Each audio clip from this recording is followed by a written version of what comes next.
काही चर्चा झालेली आहे आणि सगळ्यात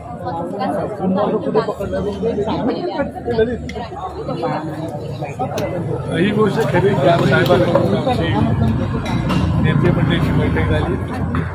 खरं आता ही बैठक 5 तारखेला होती.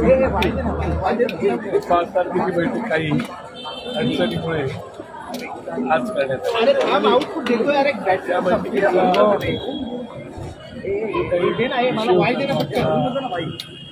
संघटना शाखा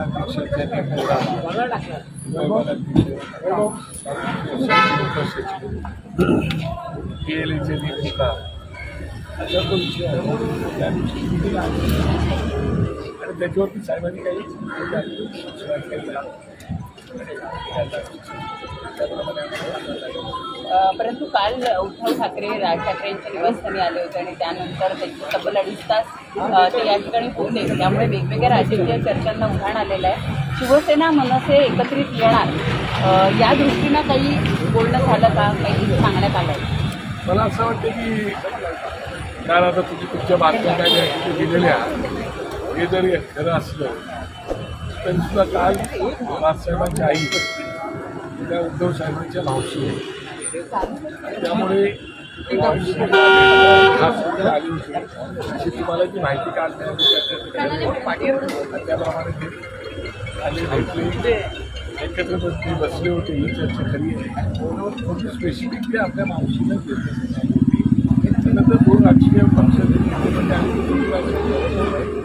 ती राजकीय चर्चा युतीच्या दृष्टीनं झाली की नाही? त्याची चर्चा काहीतरी होत नाही. तर त्याच्या दृष्टिकोनातली चर्चा आता तुम्ही सतत त्या बाबतीत आणि दोघे भाऊ एकमेकांना भेटतात. त्यामुळे त्याची चर्चा झाली पण असेल, परंतु तशी काही मी हजर नव्हतो आणि इतर कोणी नव्हतं.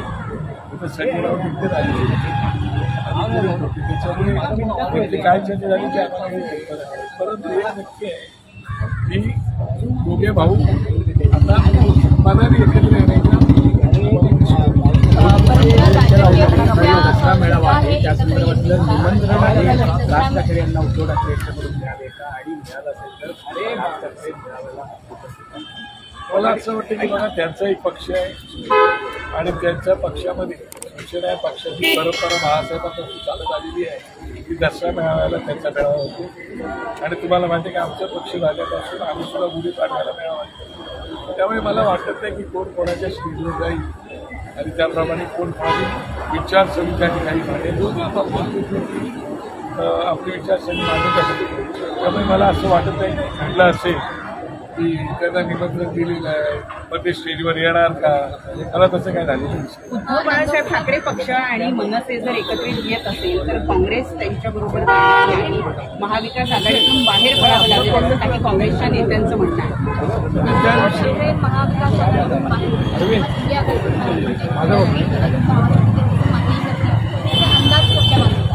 एकंदरीत उद्धव साहेबांची जर तुम्ही भूमिका पाहिली तर त्यांची भूमिका अशी दिसते की आम्ही दोघा भावांना एकत्र यायला पाहिजे.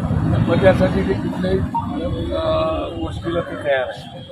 त्याच्यामुळे पण तो अजूनपर्यंत या विषयावरती काही डिस्कशन काय करायचं काय नाही करायचं पण चर्चा चालू आहे. एवढं मात्र त्या विषयावरती काही चर्चा. आणि जर काँग्रेसने तयारी दाखवली तर मनसे काँग्रेस बरोबर जाईल का? म्हणजे मनसे हायकमांडचा विषय त्या विषयावरती मी बोलणं पण उचित नाही. त्या विषयावरती तेच बोलते ते. आणि तुम्हाला कल्पना आहे की विचारसरणीमध्ये फरक असतो, ध्येय धोरणात दिशा या सगळ्या गोष्टी विचार करावा लागतो. त्याप्रमाणे प्रवेश करू शकते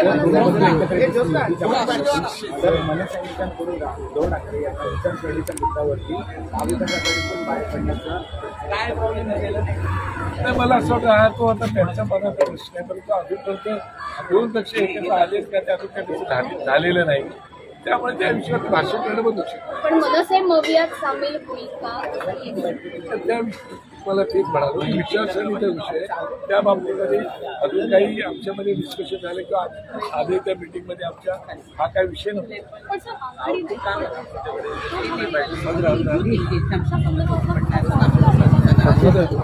मला असं वाटते मला की अजून निवडणुका नाही झाल्या, अजून काहीच झालेलं नाही. अशा वेळेला जरवरती बोलणं मला काही नाही. पण स्थानिक लेवलच्या नेत्यांसंदर्भात देखील चर्चा स्थानिक लेवलला अनेक राजकीय पक्षांचे जे नेते आहेत त्यांच्यामध्ये वादविवाद त्यांची मतं देखील मला असं वाटतं की कुठलाही पक्ष स्थानिक पातळीच्या निवडणुकीच्या बाबतीमध्ये स्थानिक पातळीला विचारात घेऊन निर्णय घेतला जातो, कारण त्यांना कुठे जवळची माहिती आहे. त्याप्रमाणे तो निर्णय होईल. अजून त्याच्यावर आम्ही काही चर्चा केली नाही, पण लवकरच त्याच्यावरती चर्चा होईल. या स्थानिक स्वराज्य निवडणुकीसाठी दोन प्रमुख नेत्यांमध्ये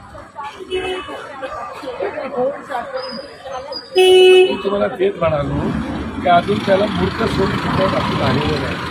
मुळात दोन पक्षांची युती झाली पाहिजे. ती एकदा झाली की या गोष्टीला सुरुवात होईल की अजून तशा प्रकारचं मूर्ख स्वरूप आलेलं त्या युतीच्या घोषणेसाठी दसऱ्याचा मुहूर्त गाठला जाईल. आणि आमचा गुढीपाडव्याचा पण मुहूर्त आहे ना. मग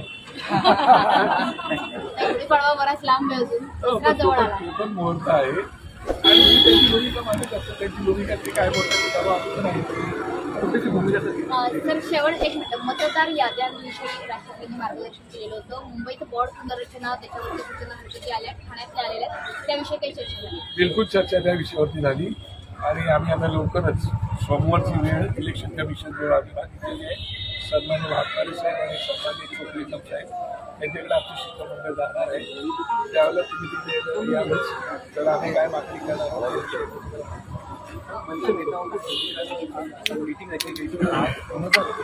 आदित्य